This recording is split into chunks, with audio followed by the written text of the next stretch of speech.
Assalamualaikum guys. Tengok korang, dalam banyak-banyak halia setongkol tadi, saya boleh selamatkan banyak ni je. Ini pun macam ni lah, busuk-busuk sikit ni, lembab-lembab. Dia sampai dah ada bau lah tu, ada bau. Lepas tu saya sayang, saya nak basuh. Saya buat yang air ni lah, air apa, air siram pokok lah. Dengan ni sekali letak nanti kat pokok. Saya tak kira, saya tak nak mazir. Ini nanti dah basuh, remuk-remukkan dah sikit, hancur-hancurkan, jangan biar setongkol macam ni.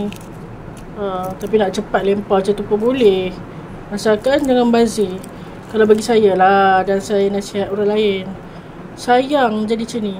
Nak salahkan siapa tak boleh. Masa saya beli okey je, okey je. Tengok luaran, tengok jadi macam ni, dengan baunya.